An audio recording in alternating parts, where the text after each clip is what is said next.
Tentang keadilan ini kan mengajarkan kepada diri kita untuk menjadi orang yang adil. Menjadi orang yang adil. Jadi kita menjadi orang yang adil. Adil terhadap diri kita, adil kepada orang lain, adil terhadap amanah yang kita emban, dan adil terhadap apa yang menjadi kewajiban kita untuk berbuat adil.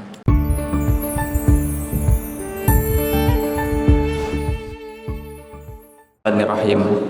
Assalamualaikum warahmatullahi wabarakatuh.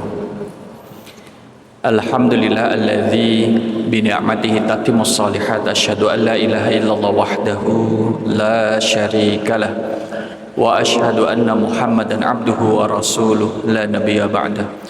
Allahumma salli wa sallim ala nabina wa rasulina Muhammad sallallahu alaihi wasallam wa ala alihi wa ashabihi wa man tabi'ahu bi ihsani ila yaumiddin. Amma ba'du, Bapak Ibu jamaah rahimakumullah. Malam kali ini kita masih melanjutkan berkaitan dengan al-adlu, keadilan atau adil, yang mana pada bulan lalu kita ngambil terkait dengan adil itu sendiri dan juga pada hal apa saja kita perlu adil. Maka kita mengambil pada poin adil terhadap dirinya sendiri dan juga adil pada keluarga dan juga binaannya. Jamaah rahimakumullah, maka ketika kita berbicara tentang keadilan ini kan mengajarkan kepada diri kita untuk menjadi orang yang adil. Menjadi orang yang adil. Jadi kita menjadi orang yang adil. Adil terhadap diri kita, adil kepada orang lain, adil terhadap amanah yang kita emban, dan adil terhadap apa yang menjadi kewajiban kita untuk berbuat adil. Nah, dengan adil ini, jamaah rahimakumullah, artinya kemudian kita bisa menjadi orang yang at-tawazun, menjaga keseimbangan.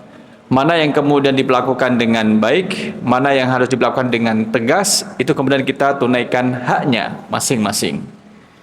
Meskipun malam ini tidak ada es teh ya, oh ada teh, es tehnya nggak ada.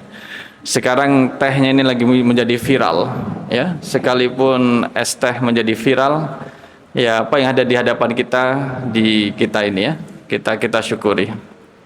Jamaah rahimakumullah. Pada bagian yang ketiga ini adalah adil terhadap anak-anak yatim. Misalkan kalau kita mengatakan, Ustaz, saya kan tidak memiliki anak yatim. Saya kan kemudian bukan pengurus panti yatim.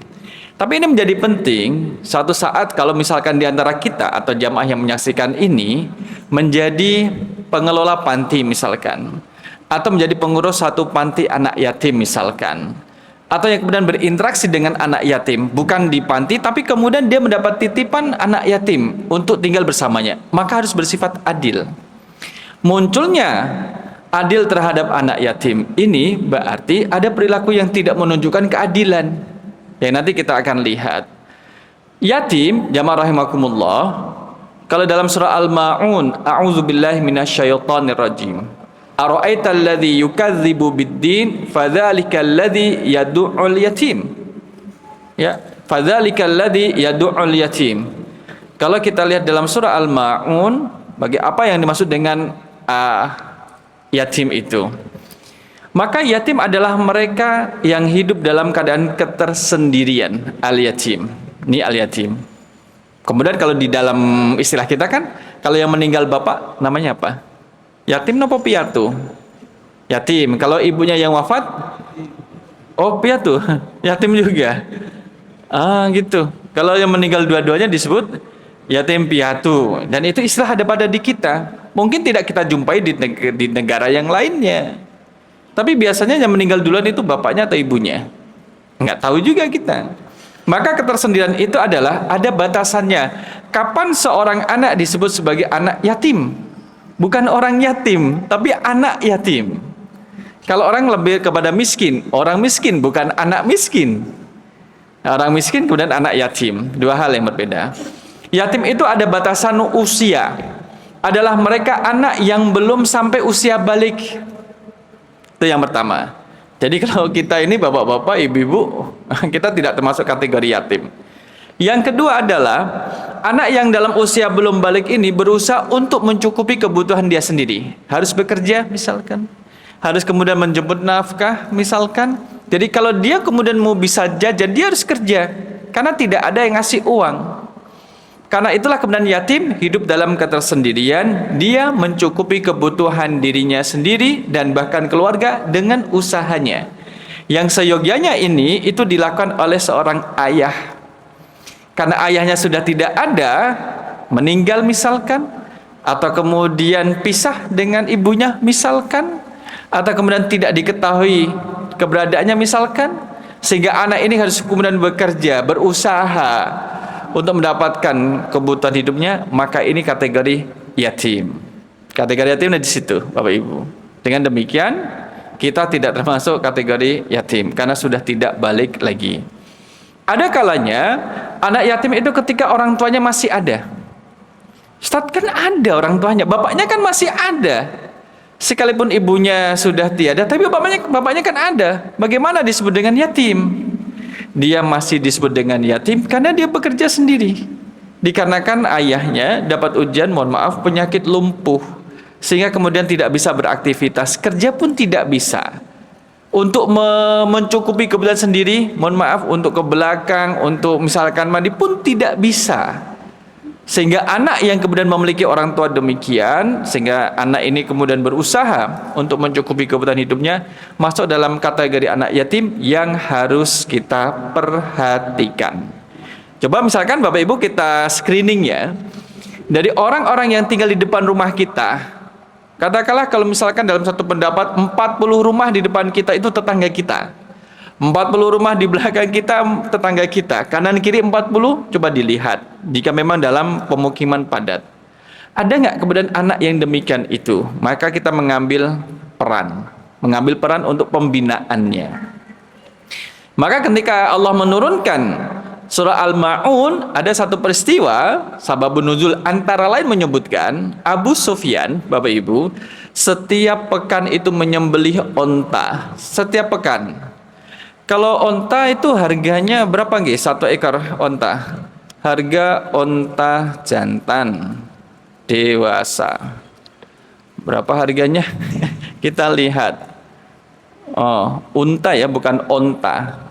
Jika dirupiahkan jadinya berapa ini?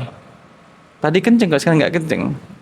Kok ini ya? 9,5. Jadi lebih murah, 3.000 real Saudi, 27 juta. Kalau misalkan seminggu itu menyembelih satu ekor onta, maka sebulan 4 ekor onta. Kalau satu ekor onta seharga 27 sampai 30 juta kali 3, maka 120 juta sebulan yang dikeluarkan Abu Sufyan untuk menunjukkan kekayaannya. Dalam hal yang sama, kemudian datanglah anak yatim yang kemudian meminta kepada Abu Sufyan, minta daging dari onta yang disembelihnya. Kemudian ditolak. Kalau tidak boleh minta dagingnya, mintalah tulang yang masih ada dagingnya. Kemudian ditolaknya dan kemudian dihardi. Yadu'ul yatim, karena Abu Sufyan waktu itu menggunakan tongkat ditujukan kepada sang anak yatim sampai terjungkal ke belakang. Turunlah surah Al-Ma'un yang mengisahkan salah satu perilaku orang-orang Arab Quraisy kala itu adalah Abu Sufyan yang kemudian dia berbuat semena-mena terhadap anak yatim. Bahkan dari sekian yang banyak yang hadir, itu kan Abu Sufyan berbagi daging kepada orang-orang yang mampu. Ada orang yang berhak dikasih tapi tidak dia kasih adalah anak yatim. Nah, itu adalah kemudian berbuat baik terhadap anak yatim. Jamaah rahimakumullah, lantas bagaimana hubungannya dengan adil? Bi ayu hafiza ala amwalihim wa ya'dila bainahum, untuk menjaga hartanya. Harta anak yatim itu harus dijaga dan juga kemudian bersikap adil terhadap antara mereka. Ini kemudian lihat surah An-Nisa ayat 127. An-Nisa ayat 127. Di sini kita lihat, oh hilang. Dia jadi hilang. Patutlah. Mudah-mudahan benar Bapak Ibu.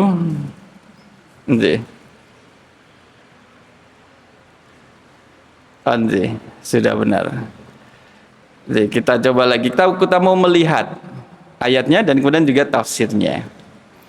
Tadi disebutkan di sini adalah a'udzubillahi minasyaitonirrajim wa an taqumu lil yatama bil qisti. Potongan di sini. Wa an taqumu lil yatama bil qisti. Maksudnya adalah ini. Serta tentang anak-anak yang tidak berdaya. Nih, Allah juga memberi fatwa kepadamu untuk mengurus anak-anak yatim secara adil. Keyword kita kan adil. Kenapa harus adil terhadap anak yatim? Ada kebiasaan yang dilakukan oleh orang-orang dahulu terhadap anak yatim. Kalau kita lihat dari ayatnya, wa yastaftunaka fin nisa qulillahu yuftikum fihinna wa ma yutla 'alaikum fil kitabi fil yataman nisa illati la tu'tunahunna ma kutiba lahunna wa targhabuna an tankihuhunna wal mustad'afina minal wildan wa an taqumu lil yatama bil qist wa ma taf'alu min khairin fa innallaha kana bihi alima. Mereka meminta fatwa kepada engkau Nabi Muhammad tentang perempuan. Katakanlah, Allah memberi fatwa kepadamu tentang mereka. Apa fatwanya? Nanti suruh lihat An-Nisa ayat 2 sampai ayat 3. Dan apa yang dibacakan kepadamu dalam Al-Quran tentang para perempuan yatim yang tidak kamu berikan mas kawin yang tetapkan untuk mereka. Sedangkan kamu ingin menikahi mereka. Lihat, menurut adat orang Arab jahiliyah dulu, Bapak Ibu, seorang wali berkuasa atas perempuan yatim, ya, yang dalam asuhannya dan berkuasa atas hartanya. Jika perempuan itu cantik, perempuan yatim itu cantik, kebiasaan mereka adatnya adalah wali akan menikahinya dan menguasai hartanya. Walinya bisa itu kemudian saudaranya, saudara kandung, atau kemudian saudara dari keluarganya. Jika perempuan yatim itu buruk rupanya, wali menghalanginya menikah dengan lelaki lain agar dia tetap dapat menguasai hartanya, harta sang anak perempuan yang yatim tadi. Maka ayat ini melarang kebiasaan tersebut. Kalau kita lihat jamaah rahimakumullah, dalam tafsirnya adalah bagaimana kemudian perilaku orang-orang Arab jahiliyah kala itu. Perilakunya mereka adalah seorang wali itu berkuasa terhadap anak yatim yang berada dalam asuhan pemeliharaannya, termasuk juga hartanya. Jadi harta dikuasai, anak yatim itu dikuasai. Karena dia masih kecil ditunggu. Nanti kalau sudah dewasa, kalau kemudian anak yatim perempuan ini dewasa dalam paras yang cantik, nanti akan dikawini sama walinya sendiri. Seakan-akan hartanya menjadi miliknya, milik walinya. Kalau kita lihat wali nikah, itu kan bisa orang tua, bisa saudara laki-lakinya, bisa kemudian saudara laki-laki dari ayahnya atau dari ibunya, jika memang kemudian dia sendiri tidak punya wali, ayahnya sudah tidak ada. Maka harta anak yatim itu dikuasainya. Kalau anak yatim itu cantik dan keinginan nafsunya terpenuhi, ini kebiasaan jahiliyah. Sekarang jadi dia pilih-pilih. Kalau cantik dikuasai oleh walinya, kalau kemudian tidak cantik jangan sampai menikah biar hartanya bisa dikuasainya. Dalam perjalanannya, Bapak Ibu jamaah rahimakumullah, ini menjadi adat yang sudah dilarang, tidak boleh. Bagaimana dengan sekarang ini? Bahkan dalam sekarang ini pun kemudian kita harus bersikap adil. Jika satu, kita berada dalam satu tempat, yayasan misalkan, organisasi misalkan, yang kemudian membawahi anak-anak yatim sebagai binaannya. Kan kalau dalam satu panti, itu kan kemudian ada batasan. Yang boleh masuk adalah ketika minimal usia, misalkan ya, usia 2 tahun misalkan. Atau bahkan kemudian mungkin ada bayi baru lahir tapi tidak diketahui siapa bapaknya, siapa ibunya, karena ditemukan di depan panti. Kemudian ada tulisan, tolong jaga anak saya, kan gitu, tolong jaga. Ya sudah, dijaga aja sampai pagi di depan panti. Itu anak nangis kok nggak diambil. Ini ada tulisan suruh jaga kok nggak boleh diambil, suruh jaga. Kemudian dirawat. Ada batasannya. Batasan kalau boleh tinggal di panti sampai batasan maksimal misalkan adalah 17 tahun misalkan.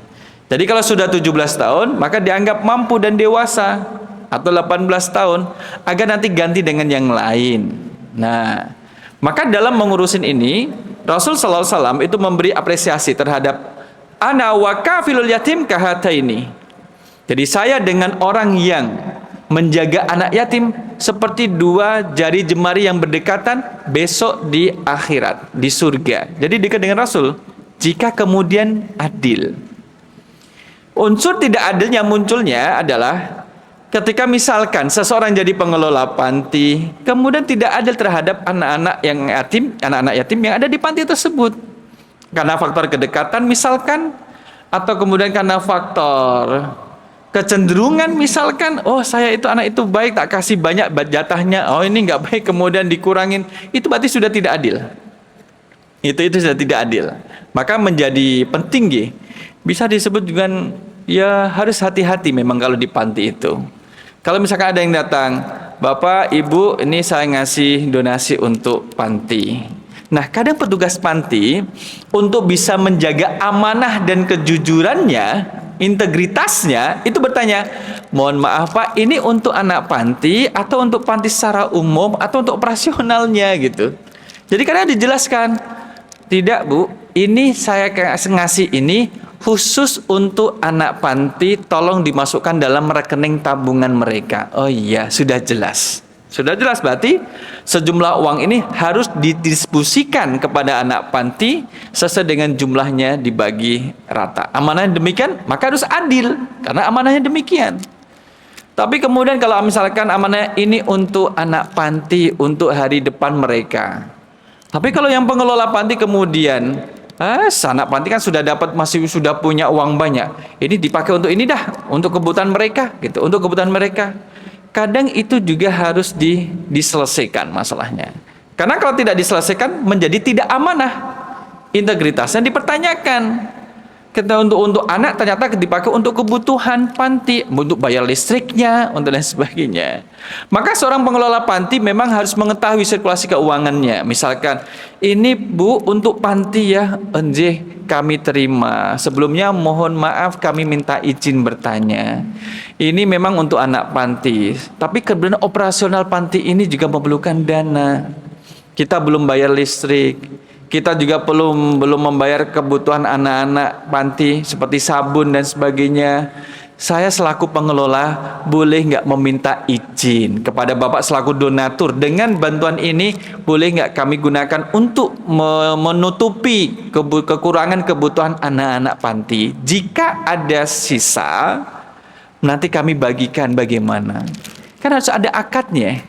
Silahkan Bu, silahkan. Maka yang pengelola kemudian dengan amanah panti kemudian dipisah. Oh ini listrik untuk anak-anak, kemudian ini listrik tetangga. Jangan dibayarin kalau listrik tetangga.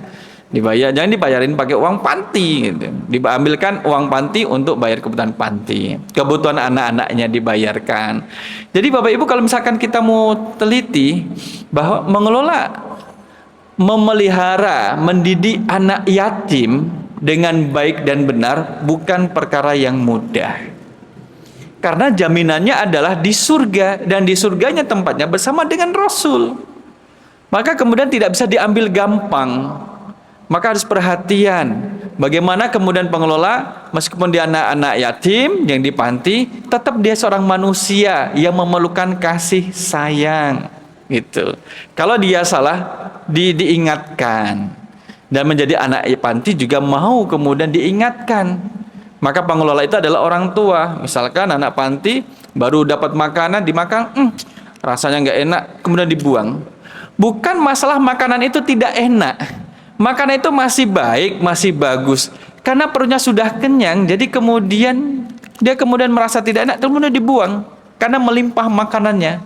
Nah, bagi anak yang di panti, perilaku tersebut tidaklah baik. Karena masih banyak yang memerlukan makanan. Maka kadang kita menegaskan kepada pengurus panti, anak-anak yang kemudian anak yatim berada di panti, yang masih bisa dididik, diarahkan, taat dengan aturan, dididik, dilanjutkan. Bagi yang sudah tidak bisa dididik, maka kembalikan pada orang tuanya untuk dididik sama orang tuanya dan menerima masukan yang baru, anak yang baru. Itu harus ditegasin Bapak Ibu.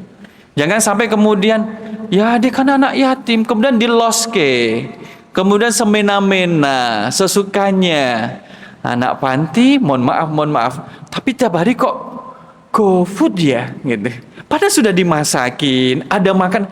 Ini kok GoFood, ini gimana maksudnya? Jadi kalau ketahuan, Dek, kamu kok GoFood, kan sudah dimasakin. Pagi dimasakin, siang ada makanan, sore juga ada makan, ada. Saya kan suka, saya kan ada uang. Oh, oke. Kalau demikian, kalau kamu sudah mengatakan demikian ada uang, berarti kamu sudah mampu. Berarti kamu tidak bisa, tidak layak tinggal di panti ini ya. Oke, sekarang kamu besok kamu keluar. Kembalikan pada orang tua. Enggak, jangan saya. Nah, itu. Dan itu harus tegas Bapak Ibu. Maka kemudian ada panti yang amanah. Anak-anaknya itu anak-anak yatim. Mereka sejak dini itu sudah dibuatkan rekening untuk tabungan. Tabungan adalah ketika ada donatur ngasih untuk anak panti, langsung dibagi, masuk ke rekeningnya masing-masing. Tapi rekening ini tidak bisa dicairkan, kecuali kalau dia sudah selesai masa pendampingan di panti. Anak yatim ini sudah beranjak dewasa, melebihi usia balik, dan ketika dia sudah pamitan, ini rekeningmu sejak kamu di panti. Dibuka, alhamdulillah dapat 61 juta. Pesangon Pak, keluar dari panti itu dapat pesangon. Dari mana uangnya? Ini adalah uang dari sekian banyak donatur yang datang. Ini amanah dari donatur, dan jadilah orang yang amanah, adil dalam menggunakan uang ini. Nah kan gitu pesanannya. Nah ini untuk bekal kamu keluar dari sini dan kembali ke keluargamu. Nah ini kan menjadi penting. Maka wa an taqumu lil yatama bil qisti, sekalipun dia ada anak yatim harus kita perlakukan dengan adil. Baik kemudian dalam interaksi sosial masyarakat maupun dalam hal urusan yang lainnya, apalagi dalam pembagiannya. Jangan semena-mena kemudian hartanya dikuasai oleh wali. Anak yatim, Dek, kamu kan mau berangkat sekolah. Iya Pak Le, jadi sama Le-nya. Iya Pak D, Pak Le-nya. Ini tak kasih uang 100.000 untuk ini, untuk ke sekolah jajan. Oh, terima kasih Pak D. Sebelum sekolah kamu tanda tangan dulu ya. Tanda tangan. Apa ini Pak D? Tanda tangan aja, nggak apa-apa. Nanti Pak D ceritakan kalau sudah kamu pulang dari sekolah. Ya ternyata apa Bapak Ibu? Adalah surat perjanjian jual beli rumahnya si yatim. Kemudian dijual terhadap Pak D-nya. Nah itu tanda tangan, nggak tahu. Karena ditutupin dan disembunyikan. Ujung-ujungnya kemudian aset peninggalan orang tua anak yatim diakuisisi oleh Pak D-nya. Jadi gak bisa nuntut lagi karena sudah ada bukti-buktinya. Kalau diurus ke pengadilan, ya pengadilan berdasarkan bukti. Buktinya memang ada tanda tangan si anak dan anak mengakui. Tapi prosesnya dilakukan dengan cara yang curang. Nah ini kemudian orang yang memperlakukan anak yatim dengan curang, dan apa yang dia makan dari harta anak yatim dengan cara yang batil, maka akan menjadi api di dalam perutnya. Oleh karena itu tadi kita sampaikan, siapa yang kemudian menyelamatkan anak yatim, maka dia kemudian menjadi dekat dengan Rasul di surganya nanti. Dan siapa yang kemudian memperdaya anak yatim, maka dia juga akan mendapatkan balasannya. Oh gitu ya Ustaz? Iya. Mau nggak kamu menyelamatkan anak yatim? Mau. Ya udah, itu ada anak yatim satu perempuan, kamu nikahi dia. Wah, tidak hanya menyelamatkan dunianya, juga menyelamatkan akhiratnya. Tapi jangan sekarang, tunggu 10 tahun lagi. Kan dia masih kecil. Itulah berbuat adil terhadap anak yatim. Baik kemudian yang berada di panti dalam binaan, ada kemudian kita yang kemudian tidak berada dalam organisasi pembinaan anak yatim dari sebuah panti atau tempat lainnya. Jadi harus berbuat adil. Yang keempat adalah al-adl bainal mutakhasimaini, berbuat adil terhadap orang yang bersitegang, berseteru. Orang yang berantem itu juga harus berbuat adil. Ya, kalau kita lihat dalam surah Al-Hujurat ayat yang ke-9. Kita lihat surah Al-Hujurat. Surah berapa Bapak Ibu? Hujurat 49. Adalah ayat yang ke-9. A'udzubillahi minasyaitonirrajim. Wa in ta'ifatani minal mu'minina iqtatalu fa aslihu bainahuma. Jika dua golongan orang-orang mukmin bertikai, berselisih, damaikanlah keduanya. Fa aslihu bainahuma. Dua pihak pertama dengan pihak kedua. Kalau lebih dari dua pihak terkait itu yang kemudian didamaikan. Fa im bagat ihdahuma 'alal ukhra faqatilul lati tabghi hatta tafi'a ila amrillah. Jika salah satu dari keduanya berbuat aniaya terhadap golongan yang lain, perangilah golongan yang berbuat aniaya tersebut. Jadi kemudian didamaikan, nggak mau damai, malah kemudian menganiaya pihak yang lainnya. Sehingga fa in fa'at fa aslihu bainahuma bil adli wa aqsitu. Jika golongan itu kembali kepada perintah Allah, jika golongan itu telah kembali kepada perintah Allah, damaikanlah keduanya dengan adil.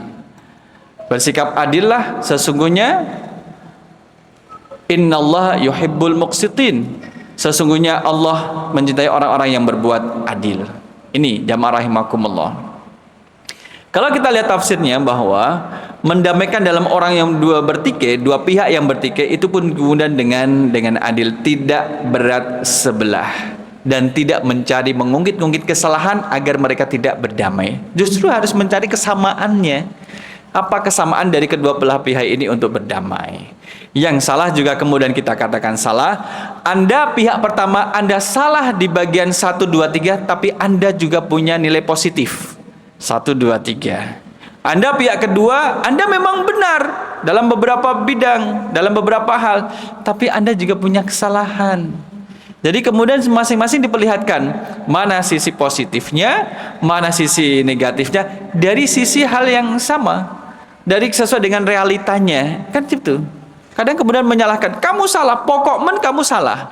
Tapi kan saya tidak, pokoknya kamu salah. Yang penting kamu itu salah dan tidak mau mendengar.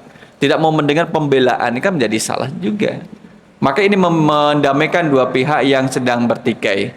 Kalau kita tarik Bapak Ibu dalam urusan lebih kecil, mendamaikan dua anak yang bersiteru. Misalkan tarik dalam keluarga kita, misalkan anak-anak memang pada main, ini anak-anak kan belum pada balik, kemudian nangis salah satu, kemudian sebagai orang tua kan harus adil, mendengarkan dari dua sumber, dari pihak pertama dengan pihak kedua. Belum keluarlah istilah mana yang korban, mana pelakunya, didengarkan dulu. Jangan kemudian belah sebelah, kakaknya terus yang disalahkan. Pokoknya kamu salah kak, kasihan adikmu. Lah kan adiknya yang mukul kakaknya dan orang tua tidak mau tahu. Yang penting yang salah adalah kakaknya. Dikit-dikit kakaknya yang disalahin. Adiknya nangis, kakaknya disalahin. Padahal tidak ada peran kakak yang membuat adiknya menjadi nangis. Apa yang terjadi Bapak Ibu? Psikologi sang kakak. Saat di rumah selalu disalahkan. Akhirnya dia keluar dari rumah. Karena pelaku orang tuanya yang tidak adil dan tidak terbuka. Kemudian mohon maaf sampai bundir karena merasa tidak berguna bagi keluarganya, karena disalahkan terus, salahkan terus. Mau menjelaskan bukan seperti itu. Nggak usah, tutup mulut aja, nggak usah bercerita, nggak usah membela. Jadi kemudian secara psikologi menjadi kakaknya itu menjadi terpuruk, kesehatan mentalnya menjadi menurun dan kemudian dia menjadi tersingkir, merasa tersingkir dari keluarganya. Ya sudah, dia merasa menghukumi dirinya sendiri secara sepihak. Saya merasa tidak diterima oleh keluarga, ya sudah saya pergi.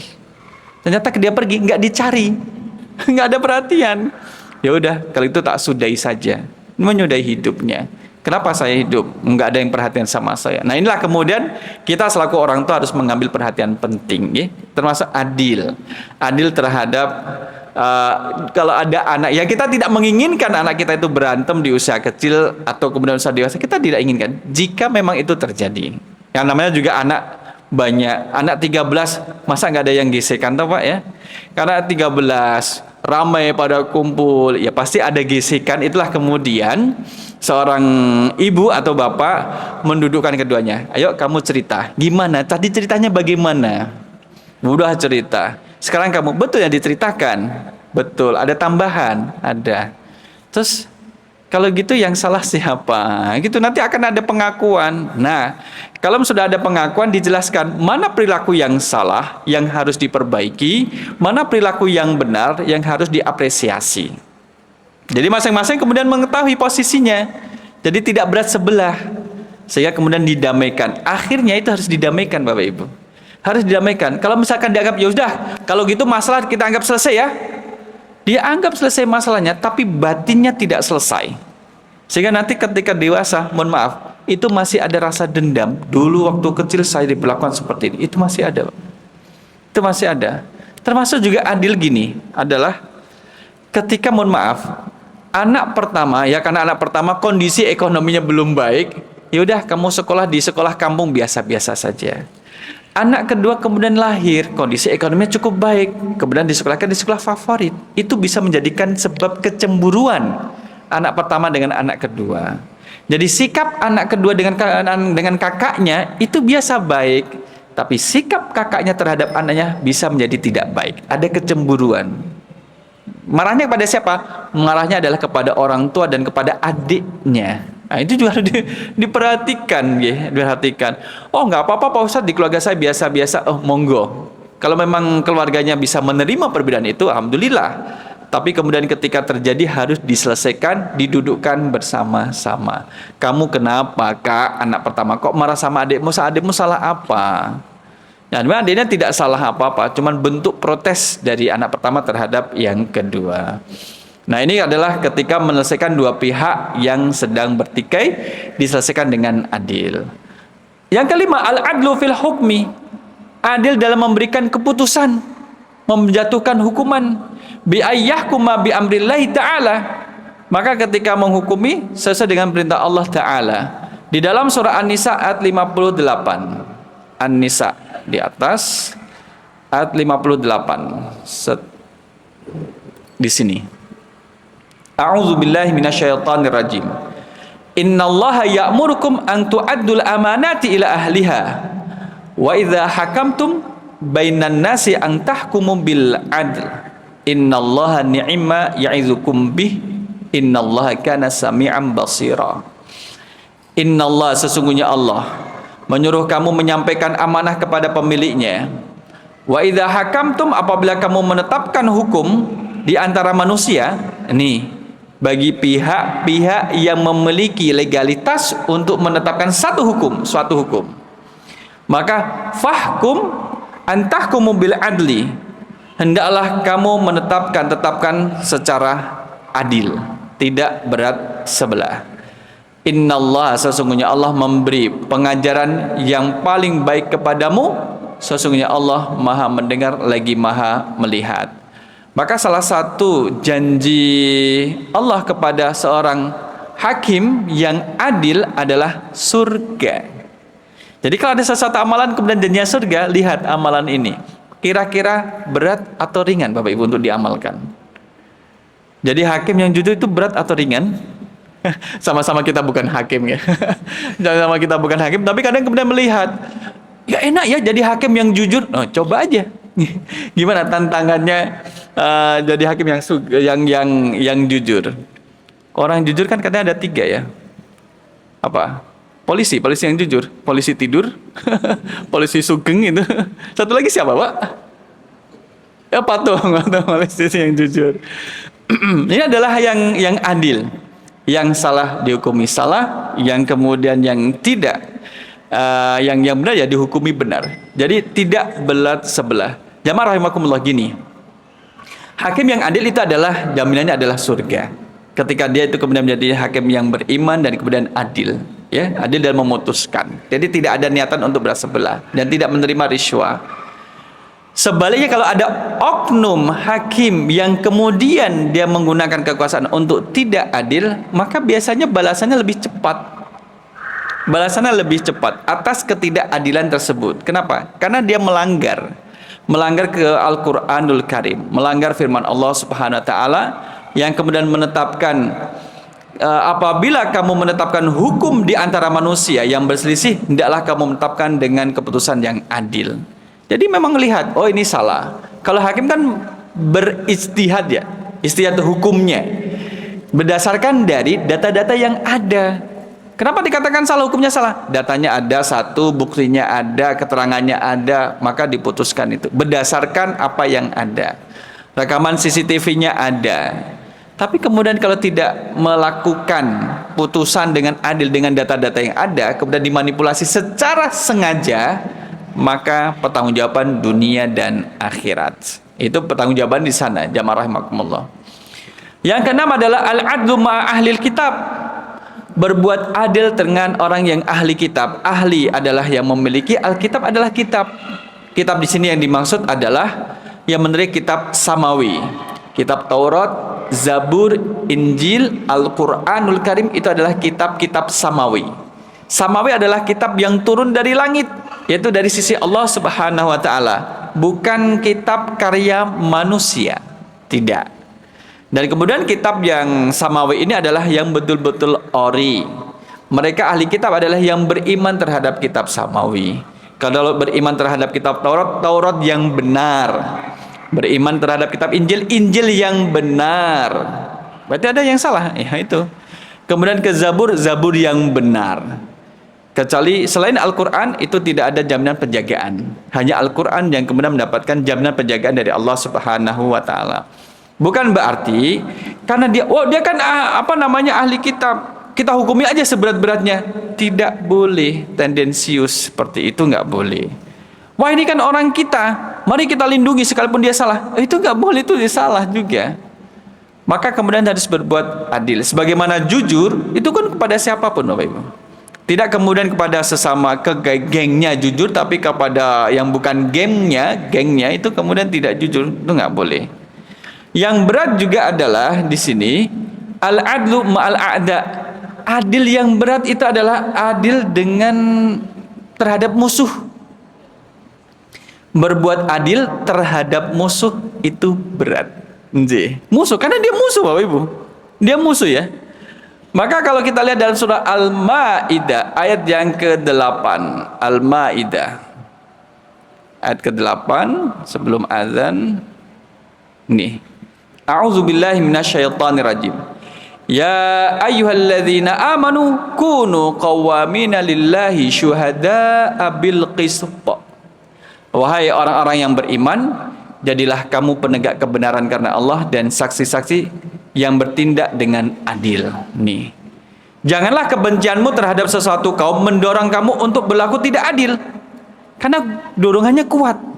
Oh, karena dia musuh, mari kita kemudian dieksekusi, dikasih jatuh hukuman yang berat gitu. Kalau sama teman sendiri, jangan itu kawan kita sendiri, konco dewe, bolo dewe, ayo dijaga. Itu dia musuh kita itu. Nah, itulah gitu. Maka berlaku adillah karena adil itu ya'dilu huwa aqrabu littaqwa. Berlaku adillah karena adil itu lebih dekat pada takwa. Wattaqullah innallaha khabirum bima ta'malun. Bertakwalah kepada Allah, sesungguhnya Allah Maha teliti terhadap apa yang kamu kerjakan. Ini Bapak Ibu. Bukan berarti kemudian kita harus punya musuh ya. Ya enggak, jangan mencari musuh. Jangan mencari musuh. Nah, kemudian yang sebelumnya adalah al-adlu fil muamalati tijariyah wal maliyah. Adil dalam hubungan muamalah perdagangan, dalam transaksi bisnis, Bapak Ibu. Kita harus bersifat adil. Misalkan adil memberikan diskon. Kan dalam fikih, nanti dalam fikih jual beli, kan tidak boleh, sama dia tidak kenal harganya di markup menjadi lebih mahal. Sama yang dikenal menjadi murah, itu nggak boleh.